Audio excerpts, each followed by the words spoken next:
Good morning, afternoon, or evening, wherever you are. So thank you very much for joining us for the Best Practice AI session on AI for the C-suite. Two quick pieces of housekeeping before we kick off properly. Firstly, just to warn you all that this is being recorded and will, I think, be available later on a CogX YouTube channel for people who want to check back on some of the stuff that's talked about. And secondly, we really encourage you to put Q&As into the system. We're very keen that this is as interactive a session as possible, and we're very open to debate and discussion, so we can try and take this forward on that front. Now, we're very excited to be discussing AI for the C-suite at CogX. We think there are three big reasons at the moment why, especially this is rising up the C-suite agenda. Firstly, there's obviously the real challenge of digitization that's happening all around us with COVID-19, and we're seeing that fundamentally a whole series of new approaches to automation and thinking about how workflows work is going to be a critical driver looking forward. And we're seeing with COVID, and we'll talk about this quite soon, all sorts of new ways in which AI is being used and is being seen to be used to fundamentally change the game. Second big issue, we think, for the C-suite in terms of structure setting this up is that as we enter a recession, typically a recession, unfortunately, is a time when there's quite a lot of change, and you'll see coming out of recessions either big new platform players who will take on stronger and stronger economic positions, or alternatively, those companies, traditional companies which survive, are often those which go through quite radical transformations as we look at those recessions. And clearly, at the moment, AI is one of the leading drivers in terms of the technology that will be at the heart of those transformation projects looking forward. Thirdly, AI is bringing to the forefront of the media a whole series of debates and discussions, which, while they might have been live to members of people who attend CogX, will not have been live typically to the broader market. So questions around data, questions around ethics, and all those other issues which fundamentally mean that corporates need to start looking at the whole area of AI very differently. Now, in the course of today, we hope to be covering three main topics. Firstly, looking at what is AI really good for. So there's a lot of conversations around people talking about AI in terms of Sophia the robot and all sorts of other ways of sort of describing AI in very sort of world-changing and sort of dramatic terms. We want to really focus in on what actually can AI be used for and begin to articulate the way in which some of those use cases can be thought about. But secondly, though, clearly is what about the financial case for AI? So there's a lot of AI that's happening at the moment, which often may be almost sort of data science projects, often sort of toy projects within organizations. And there's a real challenge to get those from proof of concept right through to operational parts of the business. And part of that, we believe, is actually making sure you can work out the financial case for that to really justify the sort of investments you need to make to get this sort of tool across the line. And thirdly, just tying on that, is actually what does it take to scale AI? So a lot of the people we deal with, both in terms of sort of senior businesses, but also often leading data scientists inside companies, are very aware that they've got sort of AI to proof of concept level, but actually getting that to scale into an organization is pretty hard. And making the operational changes to justify all of that is something that many organizations are struggling with. There's at least one large financial services player we've been talking to who's got multiple projects in proof of concept, who actually employs several hundred data scientists, but at the stage where we talk to them, they've only actually got one tool into production. So you can clearly see this is a challenge even for companies that are really driving into this and investing as we go through. Now, just to make the point again about Q&A, we're going to pause at the end of each of these sections for any questions or comments, and we very much welcome those. So, next slide. One of the things we build on here is a lot of work we've done with the World Economic Forum. So we've helped them write, along with various other partners, the World Economic Forum's Empowering AI Leadership Board Toolkit. That was mostly written in late 2018 and 2019, but it launched in Davos in February of this year. We're now engaged with the World Economic Forum on writing the C-suite toolkit.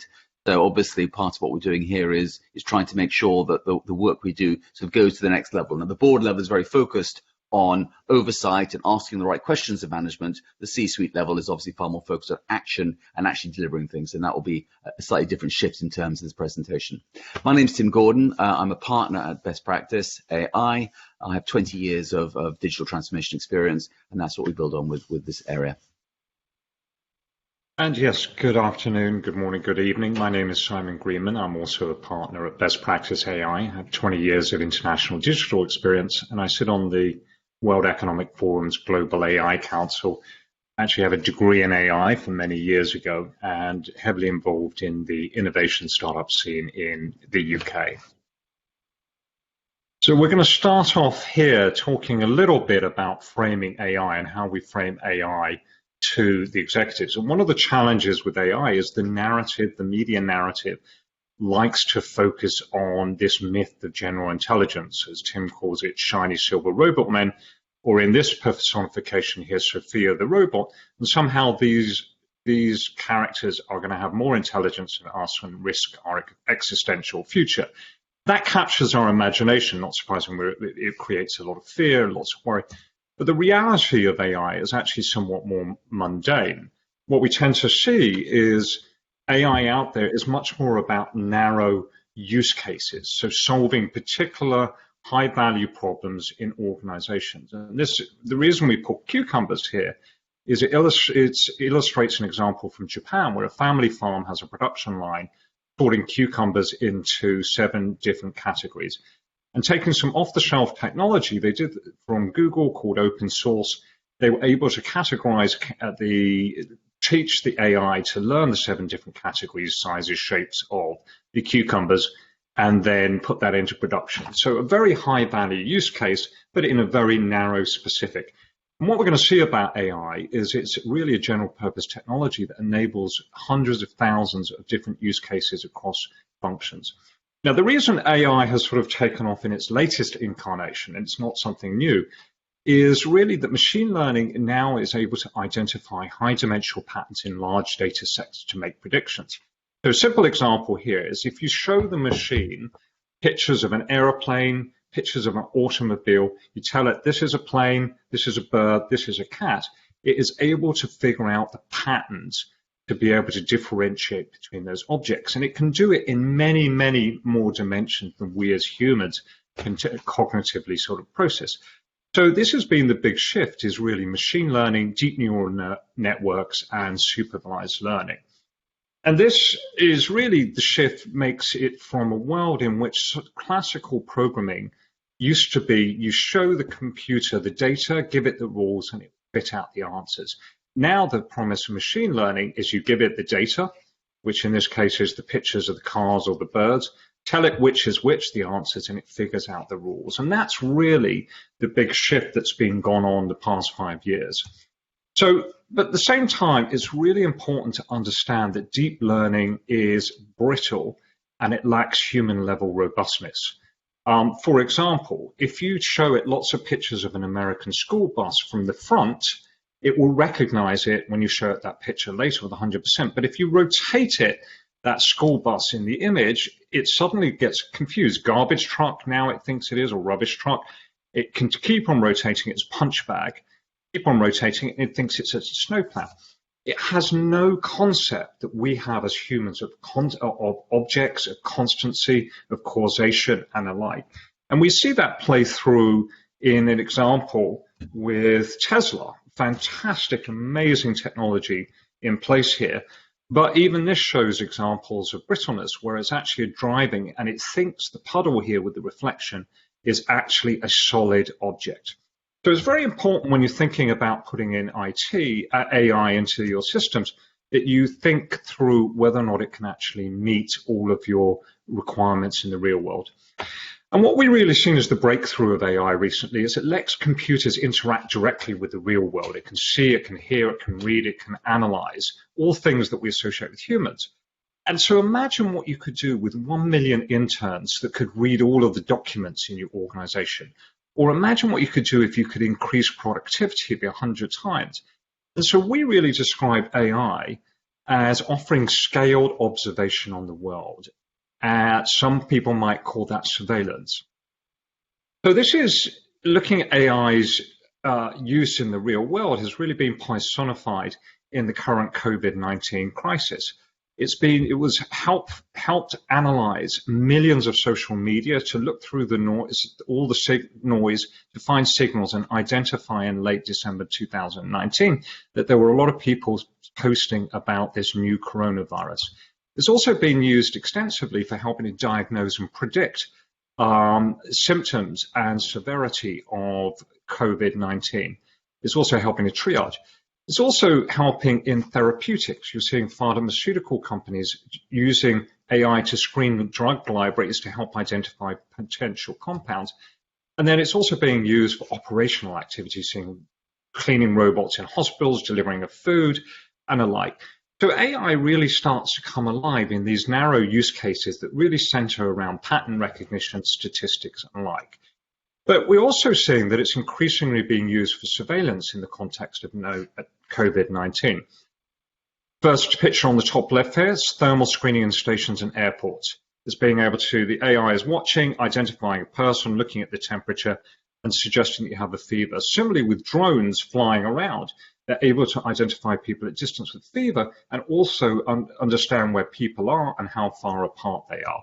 We're seeing even with facial recognition technology, where it started at the COVID crisis, it couldn't recognize you because you're covered in a mask, but now it can recognize you as individuals, and it's also enforcing the wearing of masks and quarantine. Then another example here is enforcing social distancing, where the AI is looking, surveying you, detecting the people in the images, as you can see them sort of flashing, and then it's figuring out how close people are and whether or not they're actually respecting social distancing. Tim. So what this begins to mean is the opportunity to fundamentally change you manage your organizations is going to grow. And so one of the sort of the underlying trends we're seeing pretty consistently is this shift of what's been called unstructured data into structured data. So by unstructured data, we're thinking of all the emails that are out there, the Slack messaging, the social media conversations, all the sort of the wordy things that happen out there can over time be transformed into numbers. And we begin to think what that means for organizations in terms of what they can do with the vast volume of stuff that's out there that they're not currently tracking. It begins to get kind of exciting and very frightening. So what if all the conversations taking place in your organization were tracked? Now, actually, if you think about what digitalization means and the way your organization has probably shifted over the past 3 months, most of your conversations are probably now somewhere tracked on a digital media. Whether those are your internal team meetings via video conference, whether those are the calls you make to people, with the social media, the conversations you have, and so on. Now, if you think about what value any organization could actually gather from being able to look at that and really begin to crunch through and get numbers from it, it actually gets kind of amazing. You think about the sort of the pain points that could be tracked across your emails, the fact that 90% of people have the same sort of problems, the issues that come up, the stuff that gets logged and raised. The sentiment can then be analyzed. Who's doing a good job? Who's doing a bad job? Where are the problems coming? Individual performance can be assessed. Who's in the top 10? Who's in the bottom 20? And the personalized feedback can start coming. So the ability to take all this data and begin to do things with it is actually kind of amazing, but equally very scary. Because the cost here obviously is privacy, nuance, personal style. Transparency becomes both very powerful and very scary. So who has this power and where might it happen? I mean, this all sounds a bit sort of science fiction-y. But if you think about some of the startups that are currently operating in this field, Simon, next slide, please. And these are not necessarily the startups who will deliver this, but these are startups who are beginning to work in this space. There's a company called Reinfer that is already doing a cracking job, basically going through vast volumes of emails and social media and so on, and pulling out of all that unstructured debate a sense of who is saying what. So what is being said out there? And this is already a way in which you can begin to take the sheer volume of media conversations around brands, the sheer volume of conversations inside organizations, and begin to pull clear stories out of them. Now, it's not yet at a level where it's doing this at a level a human being can do it. And clearly, the way words are used in nuance and culture and all those other things begin to get in the way. But these are systems that are there to learn, and they're learning fast, and will get better and stronger at this looking forward. Second one then is a company called Winning Minds, which essentially they operate on the basis or the argument, which is that actually if you track conversations, you can begin to understand what's happening inside those conversations. And it's worth pausing to think there's a company called Bridgewater, which is one of the world's leading hedge fund managers. And the chief executive there, Ray Dalio, or who's now chairman, I think, basically runs a process where every single conversation internally is recorded. And as they go through those conversations, debating what they should invest in or not invest in, people are encouraged to provide real-time app feedback on were those good arguments, were those bad arguments. So a radical transparency around how an organization operates is something which can work if you force it through a culture like that. But actually, in a world where more and more of these conversations are digital, far easier to begin to build tools in the background that will begin to enable those processes to be followed. And clearly, this sounds kind of scary. If you ask a senior executive audience, Would you like every single conversation to be tracked because it could deliver 20, 30, 40% of additional benefits from more efficiency, more productivity, a better sense of who's doing a good job versus a bad job? People tend to be quite excited. When you ask them if they were happy for their emails and their phone calls to be tracked, they tend to be a little bit more circumspect. You then have a more positive side to this, and there's a company called People Matter, which is basically trying to work out the mental well-being issues. Now, we're in a stage with the COVID crisis where lots of people are feeling stressed.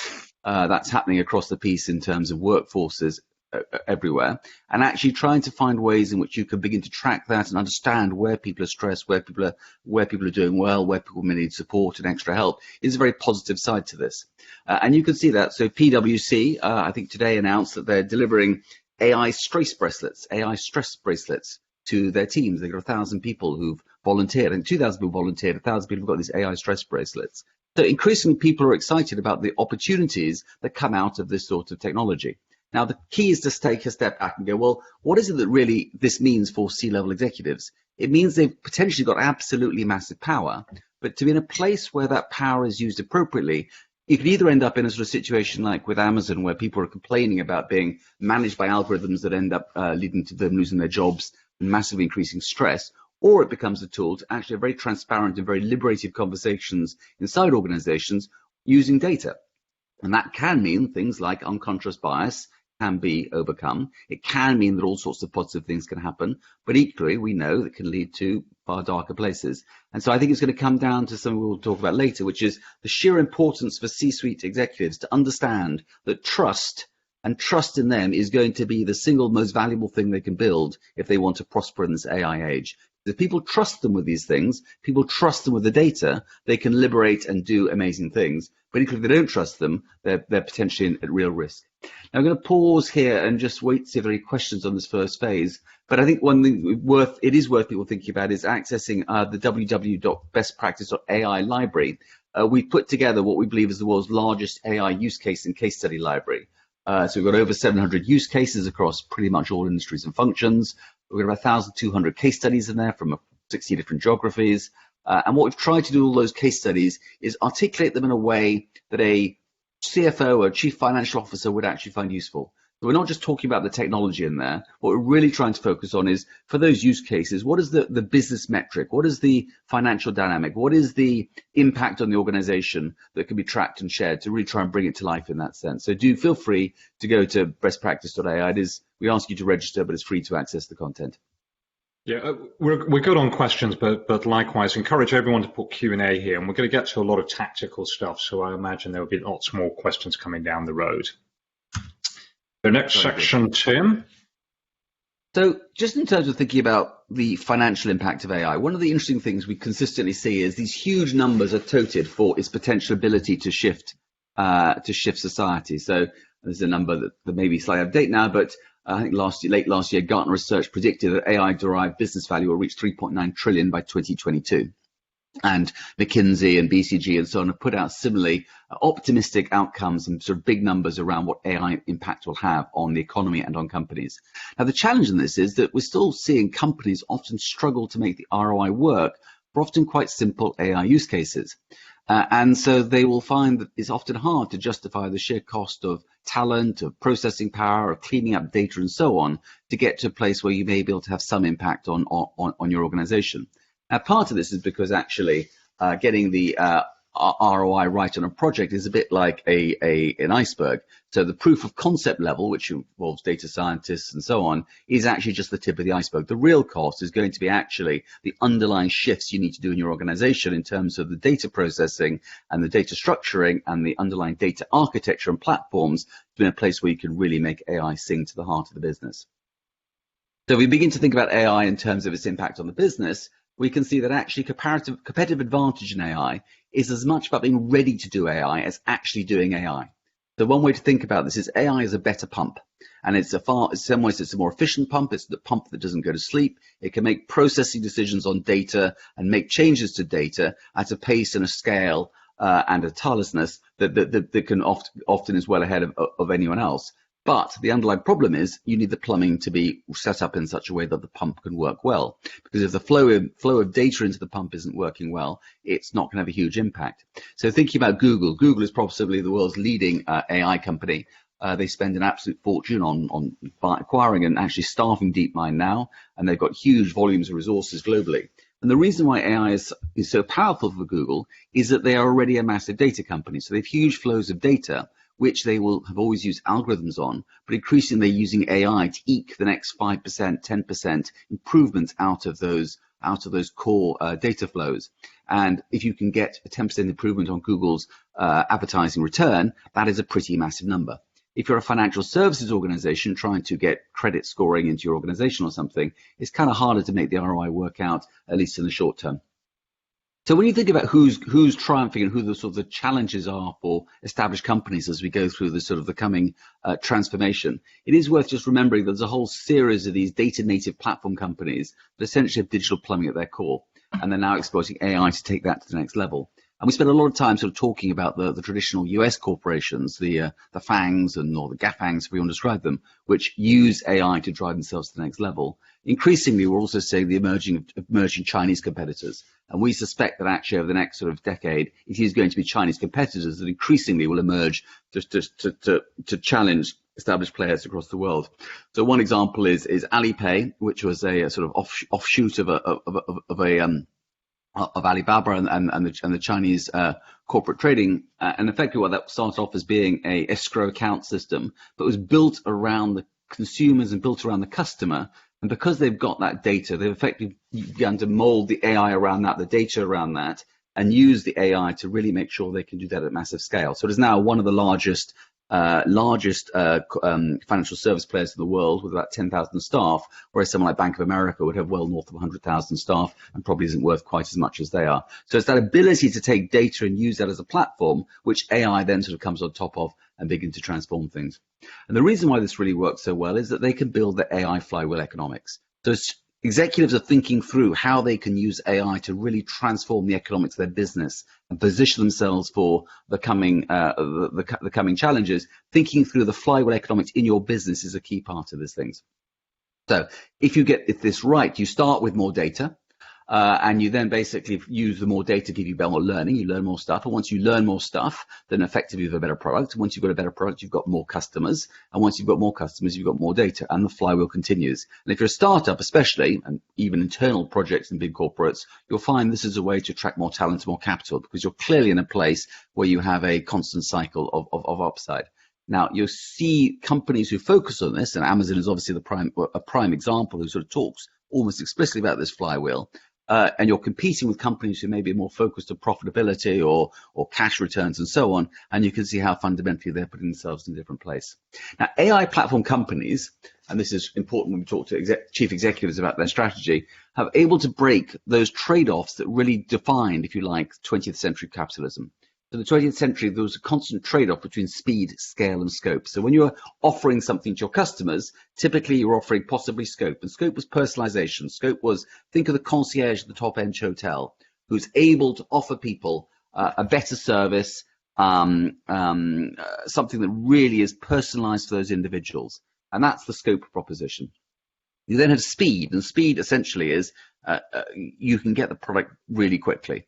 So Coca-Cola around the 20th century on the proposition of offering its products within arm's reach of desire. So wherever you were in the world, you could get a Coca-Cola pretty much immediately. So they spent a fortune on distribution and really making sure their bottling system was rolled out globally so everyone could get things fast. And then scale, and Ford is a prime example of this, pilot high, sell it cheap. And you can drive cost synergies out of that, which fundamentally mean that you're in a better place. Now, Amazon effectively breaks those trade-offs because it offers you a personalized proposition. Now, that personalized proposition might be you bought a dishwasher, would you like another one? But it's still a personalized proposition. It's got speed because obviously they deliver things out of an incredibly focused set of AI and machine learning enabled distribution centers, and then scale. So fundamentally, they've got the scale of being the fastest and they can build things faster. So Amazon is already showing how you can begin to break those trade-offs. You think about some of the other big AI-enabled data platforms, this is fundamentally the trade-offs that they're breaking. So what does it mean to be an organization in this place? And here I'm borrowing shamelessly from Competing the Age of AI by Marco Yancinti and Karim Lakhani, who are HBS professors. Marco, for what it's worth, is joining me on the summit stage tomorrow on a AI session on post-COVID at, I think, 4 o'clock tomorrow. So do come along and see him talk. He's brilliant. But the concept that they would argue is that actually at the heart of organizations going forward is a data flow, a data pipeline. And that data pipeline basically interacts with algorithm development and the infrastructure to support it. That essentially means you're taking your organization, you're putting data and the processing of data at the heart of what you do. And that runs straight into your operating model core. That basically means you're flexible around the data and what you do with it. And what this means is the traditional way of thinking about an organization, traditional way of thinking about a business, which is you have big production facilities that produce data that you might go in, analyze, and think about doing clever things with, is flipped. And data is at the heart of those organizations, and a lot of the production facilities move almost to the edges of the organization. So think about Uber. Uber fundamentally is a large data flow around sort of understanding where people are, where passengers are with customers and so on. And they don't actually own the means of production. They don't own the taxis, they don't own the restaurants who they deliver from, but they're all about the data flow that sits in the middle in terms of matching supply and demand. And so this is very much a way in which you begin to rethink what an organization will look like. And going through the transformation of thinking through, do we need to own these factories, do we not need to own these factories, is part of the AI transformation that's coming down the track. Now the challenge, clearly for companies going through this, is that for legacy companies, to cross this transformation gap is a constant challenge because it involves obviously pretty heavy duty rewiring of how the organization operates, get to a place where you can capture those benefits from AI. And so the challenge constantly is, and we've seen this in the digital transformation we've been doing since whenever, is understanding those marginal trade-offs. So I started my career at the Financial Times back in the late 90s when the dot-com boom was coming out of nowhere. And at that stage, there was always a constant debate as to whether you invested a bit more in a digital process that basically gave you, the line back then was pennies in advertising versus the dollars in advertising you got in paper. Did you invest in that, or did you invest actually in another salesperson who could go out there and sell you more paper advertising? And that was a constant trade-off that it made sense on a short-term, quarterly basis return to invest in the advertiser, to invest in this quarter's financial returns for a long time, until suddenly it made no sense at all. And you're now in a world where actually the digital is inevitable and all that paper-based investment is kind of gone. And looking back at newspapers, that's kind of obvious. But it's not so obvious at the moment if you are perhaps in the banking sector, or perhaps not so obvious if you are in the oil and gas sector or the property sector. And that transformation, which has been going through the whole world, starting very much in the media and rolling out, is now coming and reaching out to every single part of the value chain. And that really is where AI, with its ability to take the type of challenges we used to face on the internet, the ability to watch people on the internet, the surveillance economics of the internet, and bring those to the real world, that's where fundamentally AI is now taking that digital revolution to the next level.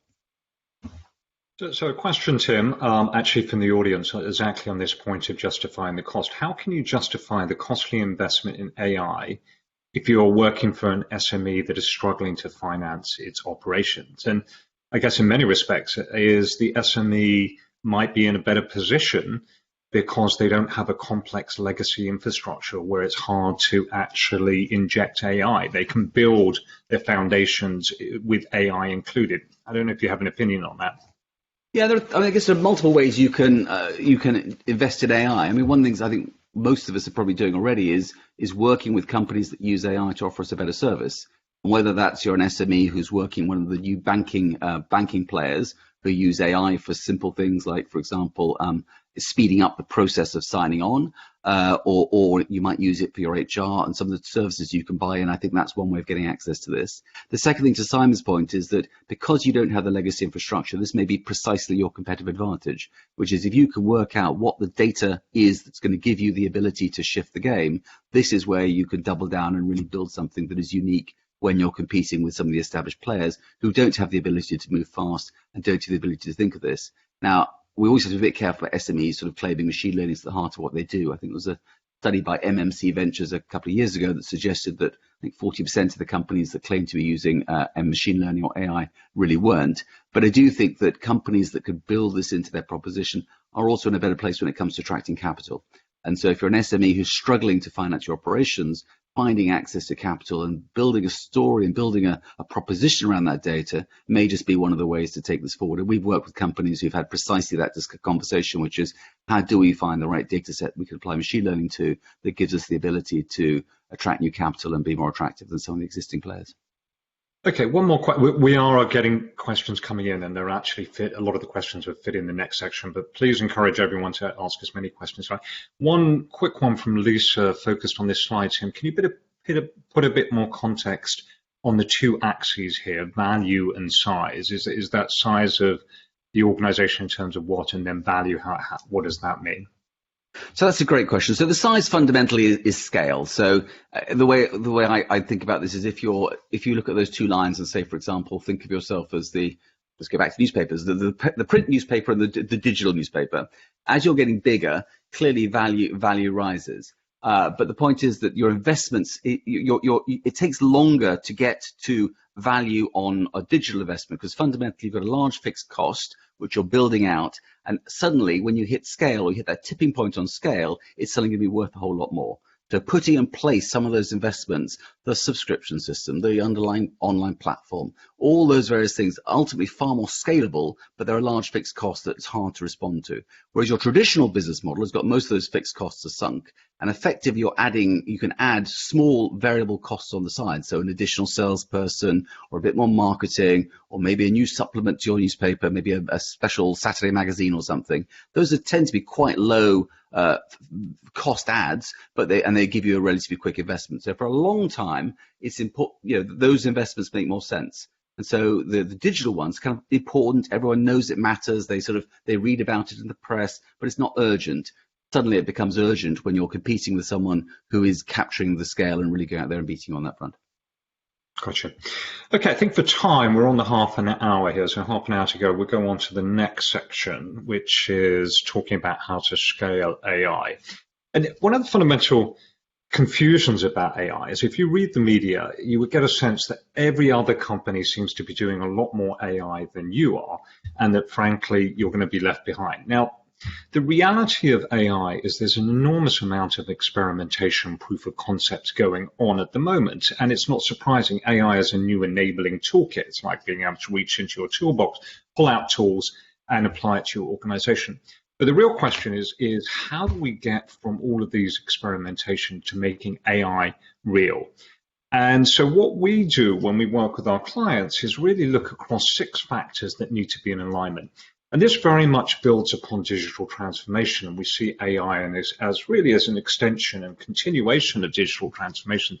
But you have to, number one, have a plan, business plan. You have to get the people dimensions right. AI in particular is dependent upon data. Data is the oil, the fuel to AI. You have to get the technology right. Then you've got to put it in operations and you've got to manage the risks. And we'll spend a bit of time on each of these areas. Risks in particular we hear about on AI is bias, GDPR regulation and things. So we'll go through those. We will make these slides available later, but in the meantime, if you want to email tim@bestpractice.ai, he'll make sure you get a copy of those slides later. So what we have is a series of checklists for each of these areas plans. Now, there's not time to go through all of this. This represents a lot of work with clients pulling out what we think is best practice.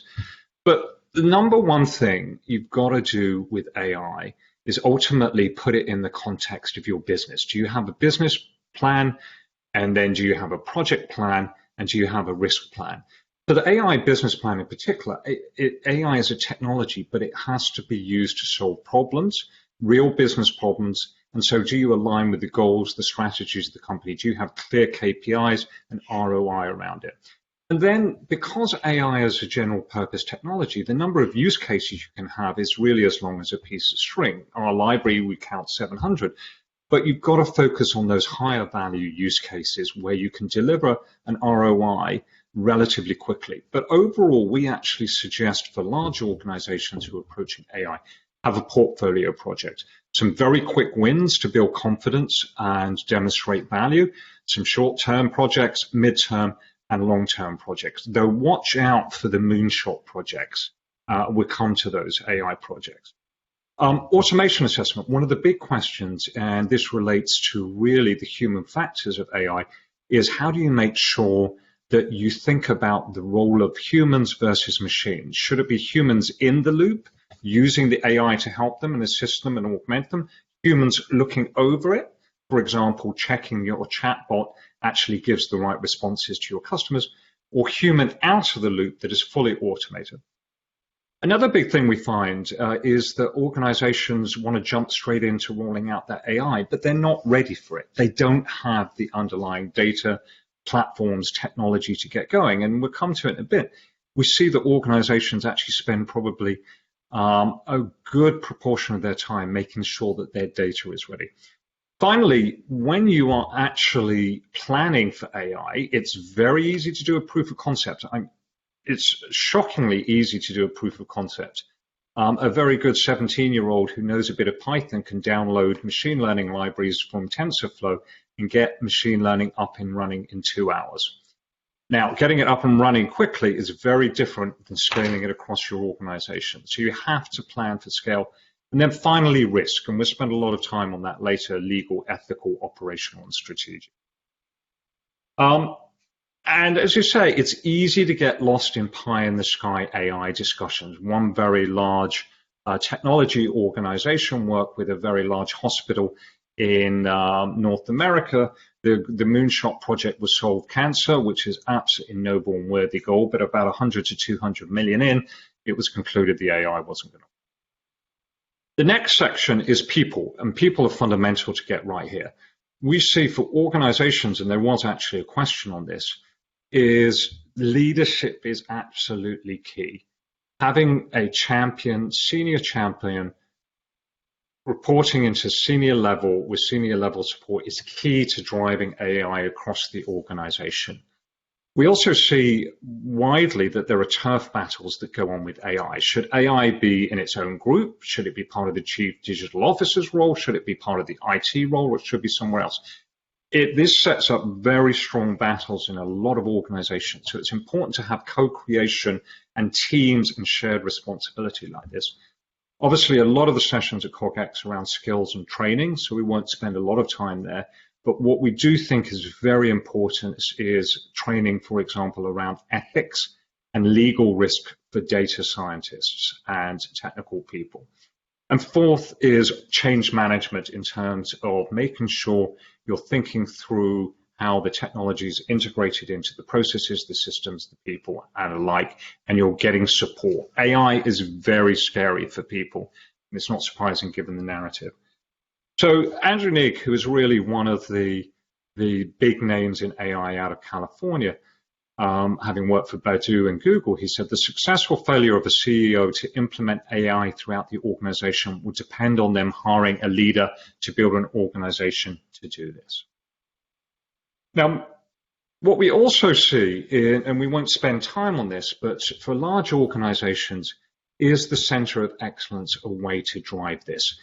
So centralize AI leadership within a center of excellence that can then have the leadership, develop the capabilities, acquire the talent, and even deliver the AI technology. And there's a lot of questions around this, and we don't have time to really go into it, but it can be a very effective way of really driving, accelerating the momentum behind AI and diffusing it throughout the organization. We think it can generally start as both an advisory and actually as a delivery, but over time, because AI is a general purpose technology, you want to diffuse it and push it down into the organization. So the center of excellence almost puts itself out of a job, leaving itself really focusing on governance, oversight, standards, and alike. And we've seen that before in many, many different types of digital transformations. Data is the power for AI. Some people call data the new oil, and actually the new oil is actually quite combustible, and you need to be very careful about it. And really the four things that we think about is, can you get access to the data? Most organizations have a very disparate and non-homogeneous data sets, so you have to pull different data from lots of different locations in those silos.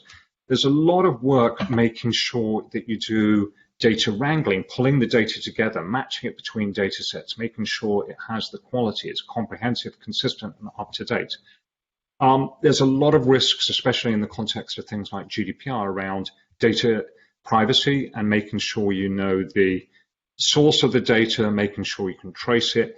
And increasingly with AI, you need to have auditability around your AI decision making and where your AI data is coming from, so you can look back.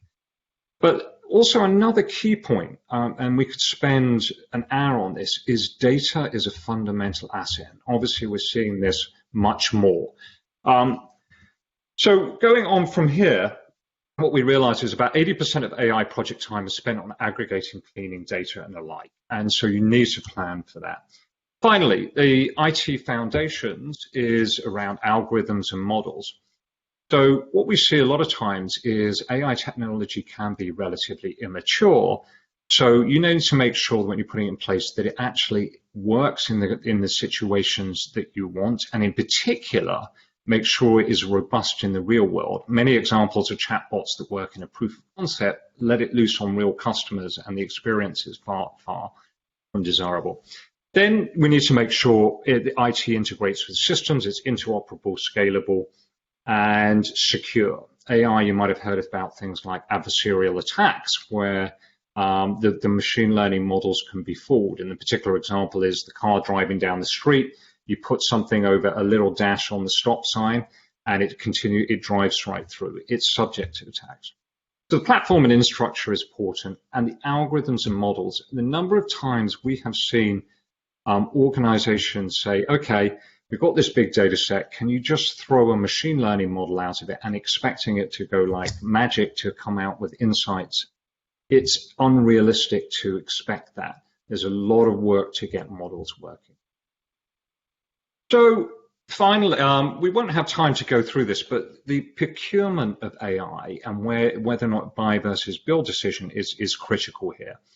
Lots of your AI is going to be embedded. If you use something like a Salesforce or other platforms, you're going to have AI in there. But also you can go out and buy AI products. You can build your in-house models. And in a lot of cases, for more sophisticated organizations, you can do custom engineering. But there is a lot of things that need to be considered in the procurement. First of all the big technology companies, Amazon, from Google, and Microsoft, all of them offer AI as a service. So you can literally plug into APIs for vision, for natural language processing, and it can be done very, very quickly to enable yourself. But in a lot of cases, you might want to go to a smaller vendor. In that case, you've got to make sure they're mature and viable. And there are a number of other areas that you need to really think about as you bring on board a small vendor, in particular culture. Startups working with enterprises we know can be challenging. Now, this area here, in terms of operationalization of AI and scale, is really what a lot of people call the proof of concept purgatory. And key really is 4 areas. You've got to make sure you integrate your AI proof of concept, scale it up, and put it into the workflow process. We see that in customer service. Are the chatbots going to be working automatically, or are they going to be augmenting what customer service reps are doing? Another thing is, again, checking that the AI actually scales and is robust when it's working in the real world.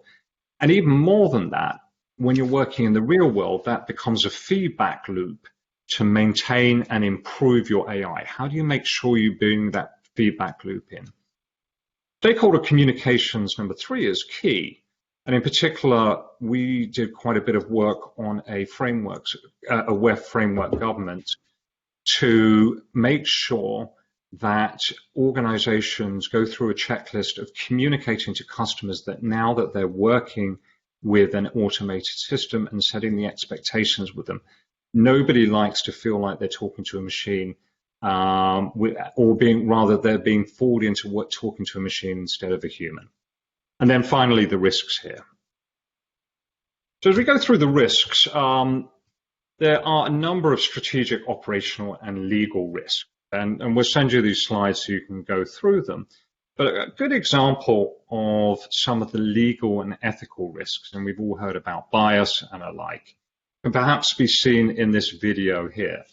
And this one here is a use case, very high value use case, where an organization wants to be able to automate the interviewing process, which is obviously very frequent, very replicable, and happens at wide scale. So what we have is one technology provider in the US providing an AI system that allows you to automate the video interview with you.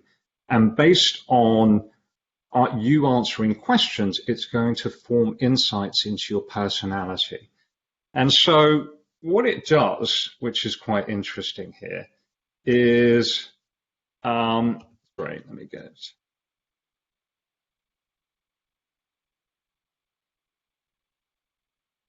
Is it uses things like face detection to assess your emotional intelligence, and the emotion recognition to assess your personality, attitude, and engagement, your tonal insight, and alike. So out of all of this, it makes an assessment whether or not to hire you. Now, you can only imagine the issues involved with this. Culture. Is this system reflecting different insights from cultures? Is it reflecting different groups, ethnicity and gender? Is it reflecting even issues such as speech impediments? This is a minefield. So what we see is that AI has a lot of ethical potential issues, and there are multiple frameworks out there that boil down to things like make ethics fair, explainable, safe, beneficial, and alike. And it's very important to realize that AI is actually regulated today. So Article 22 under GDPR, for example, states that if your decision is fully automated, like, for example, automated the decision of hiring somebody over another, you've got to explain it. You've got to, and consumers need to be able to challenge it. Won't have time to go into it, but a very important point. We also have a number of checklists that we've done with the World Economic Forum. This is really going through what you need to do as a board member and also as management to make sure that you have good frameworks in place to manage the ethical, legal risks. Deutsche Telekom we like in particular. There's some of their digital ethics programs really think are leading the way. They have a lot, for example, of internal processes around making sure data is secure. They have a digital ethics center, seal of approval. AI does not go live until it's actually been approved for ethics and legal risks. Suppliers, there's a whole checklist around making sure that it doesn't introduce risks. Communications events, training, and formal policy as well. So for further reading on this topic, because we can't even start to do it justice, a number of things we recommend is look at the Information Commissioner's Office in the UK that has made a series of recommendations on explaining decisions with AI. And they've also released a guidance on AI auditing framework. What does it mean to have auditable AI in your organization? And then also a model AI governance framework from the World Economic Forum, which is being piloted by the Singaporean government for companies within that country. And so that's about it, a whirlwind. I hand it over to Tim at this point, unless there are any questions we'd like to. So we've got a bunch of questions, Simon. So Neil asked, do you think GDPR, the sort of topic you were discussing at the end, prevents UK and European companies from seriously competing with US and Chinese firms? Does it always limit what they could do with the data? Well, actually, I'm going to let you answer that in about 2 slides' time, because you do talk to the strategic advantage of China here in terms of their data set. But the answer is clearly Europe is setting up an environment which we would consider the most ethical types of AI. And that does have implications for being able to create certain use cases. And Tim will come to that in a second. There's then a series of questions, really great questions around actually how you encourage people inside the organization to use AI. So one question here is, as an employee in SME, how can you influence the C-suite to do an AI-led agenda? Why would the chief executive listen to you as the employee? Yeah, it's a great question. And there's no doubt that AI requires education here. I mean, we've seen a number of things. Because AI is a new tool, you're getting actually a lot of activity, almost organic activity. IT, you see a lot of proof of concepts. Marketing, you might see a lot of proof of concept. But what you want is identify some pockets of innovation here that can demonstrate value. You also want to find people who become the natural champions of this. and you want them to push upwards and educate. But I also suggest as well, I mean, board members we see are getting increasingly educated and should be pushing top down as well. I think the other thing to build on that very quickly is if you are an employee who thinks this is important, don't just talk about technology, talk about the pain points and the business opportunity, because in most organizations, there is a pain point or an opportunity that people would like to chase, but they can't. And particularly the opportunity to scale your response is what's so fantastic upside potentially in AI. So find the pain point and use that to have the discussion, make it a business-led discussion rather than AI-led discussion would usually be our advice. And absolutely right here. You have to put AI in the context of the business value. So if you want to sell your chief marketing officer on AI, tell him or her how it's going to change their KPIs, customer engagement, revenue retention, new customers. Put it in the context of the KPIs and the business drivers. So Lily's got a not totally separate question, which is, would you suggest having a separate AI plan rather than having an AI plan incorporated into the overall company plan? So she fears, understandably, the separate plan puts technology and AI under more of a threat if there is a need for budget cuts, especially if the C-suite doesn't understand it as much. So what was that? Weaving it into which plan, Tim? I didn't quite. So should there be a separate AI plan for the company, or should the AI plan be part of the company's core strategic plan? And does it, if it's I think the latter. Plan, not risk? Yeah. It's the latter, definitely, because that again puts AI into context and doesn't say it's something out there. It brings it as a set of tools and enablers to actually drive business value and further your strategic advantage. So definitely with the latter integration. And Lily, I think this goes back to our point before, which is having the people on side is critical. So you really, if AI just sort of goes to IT, it can often just kind of go and die there. If it goes into a silo, it's usually in trouble. You want something that's owned by usually a senior business owner with a potentially P&L or similar sort of responsibility that means that they can actually own this and drive the mobilization around it. Because to make it work, it is very much something that requires all those various elements to be aligned as opposed to be in one place. And if it's a separate plan, the risk is it becomes this, as you rightly characterize, something that can go off and be quite fancy but could end up getting chopped. Okay, Greg, quick wins or large value unlocking to start with AI in an organization, pros and cons? I personally think quick wins because what it allows you to do is demonstrate value quickly, and that's so critical to being able to sort of champion it around the organization. You've got to point to examples of real value creation through AI. So I think that's the fastest one. But a very important point is you will need to build a portfolio of AI projects. Some AI projects won't work because of the immaturity of the technology and the risks, and you've got to set yourself up. So having both sort of short, medium, and long-term AI projects, I think, is a good way in large organizations to basically span the opportunities with AI. And I think building on that, you kind of want a vision to move towards. So you want a sense of where that road is taking you, and the quick wins give you momentum on the road to get there. The other thing I think is kind of important is driving the education as widely as possible, because as that education around the potential for technology goes out there, you'll soon discover that often the people who really know what the opportunity is are the middle managers. And they're the people who spend their lives really understanding processes and really understanding where the pain points in the organization are in a way that the C-suite or maybe the data scientists are just too distant really for some of those challenges. So I think getting that widespread sense of education is a real opportunity as well. Last few questions. Enoch's got a great question. Do you believe that some sectors like the restaurant sector is a stranded sector? Do they actually have any space for competitive advantage because all the data is actually owned by third parties like Deliveroo or Uber? Enoch, I think that's a great question because I think this goes to actually the other side of the AI strategy challenge, which is we've talked a lot here about how you can become a player who sort of owns the platform and owns the data and use that, and that's clearly an opportunity for people. But the reverse side of that is increasingly most companies are now actually living in other people's AI platforms. Now, we call that SEO or SEM, or we call it sort of various ways in which we optimize our ad performance or our behavior on Amazon as companies. But increasingly, or even as consumers, it's the same thing. We behave in certain ways to optimize our standing in Uber. We're all increasingly living in other people's AI-owned worlds. And actually, I think the really interesting opportunities for businesses is really working out how they're going to optimize their role in algorithms. So what do you do to make sure that the algorithms basically give you as much opportunity as possible? And that's going to become a huge area of growth, I think, particularly for SMEs, but probably also for specialist advisors going forward. Okay, Eva, here again, my interest in ethics and regulations. How do we avoid now the Cambridge Analytica? Is regulation enough?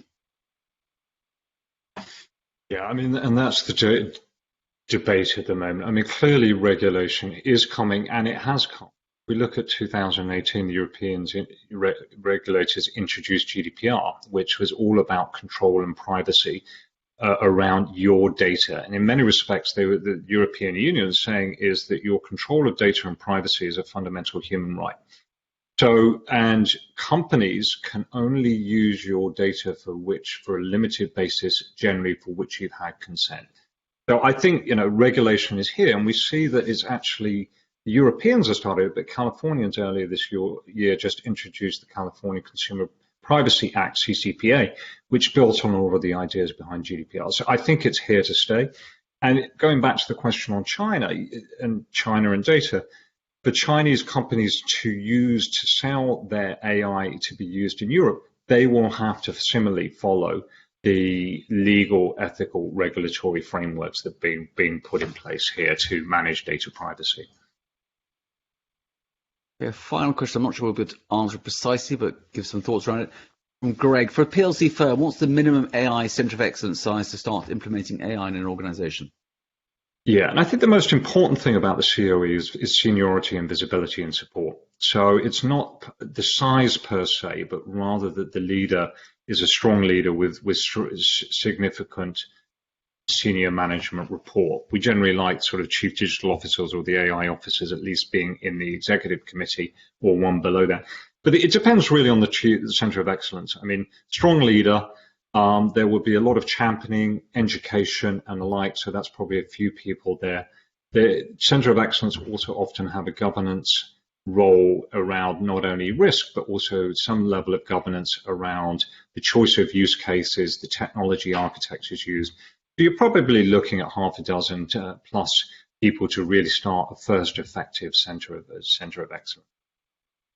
But that's a conversation we'd be happily have offline if you want to carry that on.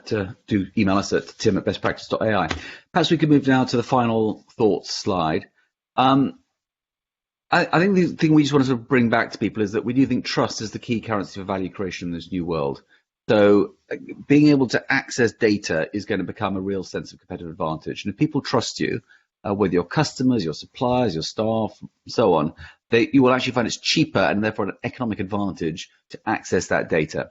And so the ability to get people to be willing to share with you is something that fundamentally is key. And the trust that you can build is also going to be key for regulators. So regulators, for example, are increasingly aware that they may have let some digital transformation happen far too fast. So Google now effectively controls, 50% or so of the advertising market, or at least the online advertising market. And regulators are now sort of looking at that, but in a very retrospective way. They are increasingly aware that in the data-driven world, they're going to need to move faster.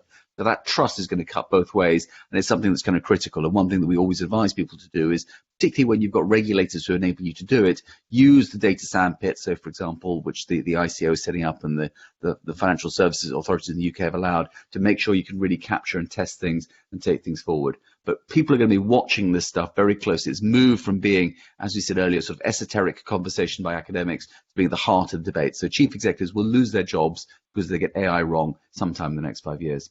We want to leave with some further reading. There's a board agenda for the World Economic Forum, which has got a huge amount of work in there, and we're very proud of all the stuff that's there, especially the fact that if you look at that chart, it's ethics that sits at the heart of really making AI work, and that has to be consistently at the heart of driving this forward. And two other great books, one, Prediction Machines, which goes back to the economics of artificial intelligence and competing in the age of AI. And as we said earlier, we'll have Marco Inzanti, one of the authors of that, on stage tomorrow. We've got AI in the post-COVID-19 world, which I'm moderating.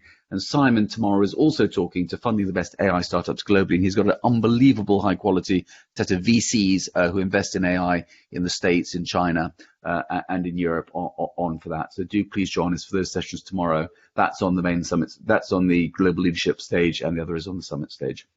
And that's the leadership stage, the yellow on the left, is at 2:30 tomorrow, and Tim's AI in a post-COVID world is at 4 p.m. Right.